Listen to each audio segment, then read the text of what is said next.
Assalamualaikum warahmatullahi wabarakatuh.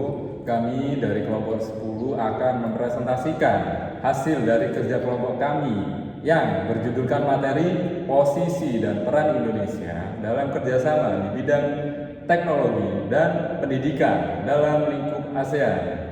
Di sini kelompok kami menggunakan metode roleplay di mana kami akan berwawancara bersama perwakilan dari anggota ASEAN dan juga perwakilan dari mahasiswa yang melakukan pertukaran pelajar. Dan selamat menyaksikan.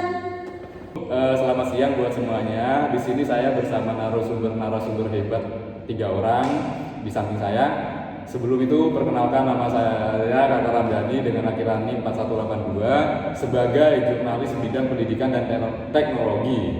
Dan rekan saya, perkenalkan, saya Nova Octavia Ramadhani dengan akhiran NIM 4141 sebagai Kepala Delegasi Indonesia untuk ASEAN Pasti 2025. Perkenalkan, saya Novendi Ayu dengan akhiran NIM 4197 sebagai Koordinator Program Mobilitas Akademik AUN. Dan perkenalkan, saya Putri Lestari dengan akhiran NIM 4125. Saya sebagai mahasiswa peserta ASEAN GSA dan AUN Samarkand. baik, tanpa berlama-lama, di sini saya akan menanyakan kepada narasumber kita yang hebat kali ini. Baik, yang pertama, Dokter, apa pencapaian utama Indonesia dalam kerjasama teknologi ASEAN tahun ini, Dokter?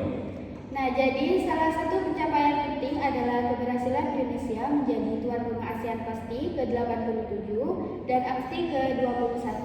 Jadi kami membahas isu-isu strategis seperti AI, teknologi antariksa, dan energi terbarukan, serta mengusulkan adanya pembentukan pusat inovasi regional.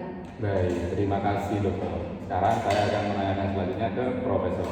Prof, bagaimana kerjasama ini berdampak pada pendidikan publik, Prof? Dampaknya itu sangat besar, karena melalui AUN dan juga AINS, mobilitas akademik sangat meningkat.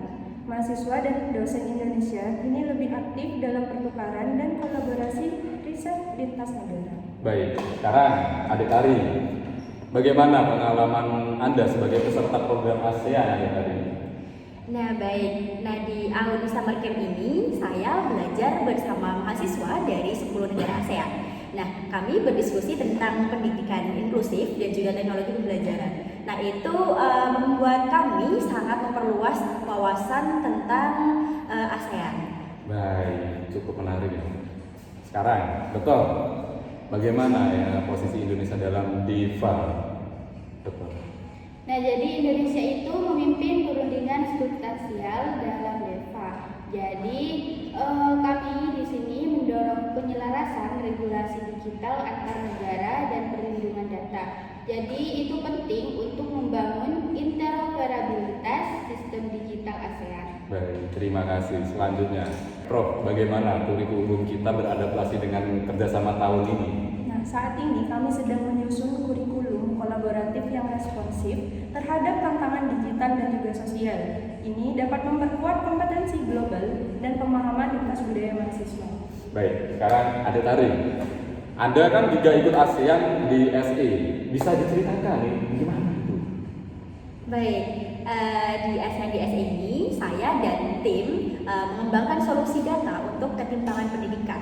Nah, alhamdulillahnya kami lolos ke final regional di Kuala Lumpur.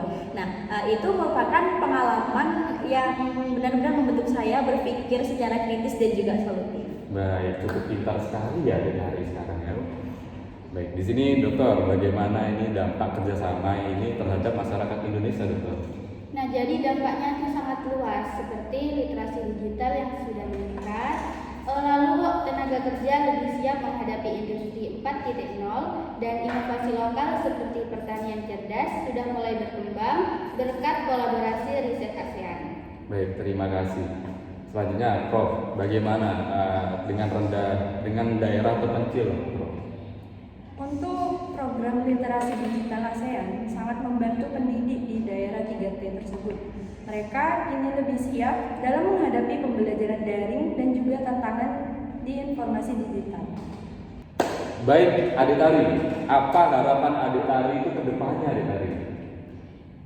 Baik, di sini saya tentunya berharap agar kolaborasi lintas budaya dan literasi digital ini bisa masuk ke dalam kurikulum nasional.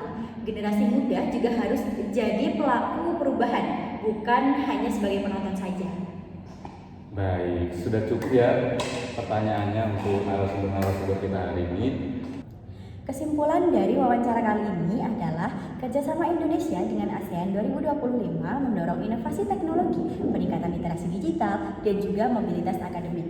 Kurikulum juga sudah mulai beradaptasi dengan adanya tantangan digital, menjangkau daerah yang terpencil dan juga melibatkan generasi muda dalam solusi berbasis data dan juga kolaborasi lintas budaya. Baik, sekian presentasi dari kami dari kelompok 10. Mungkin ada kurang lebihnya kami mohon maaf. Wassalamualaikum warahmatullahi wabarakatuh.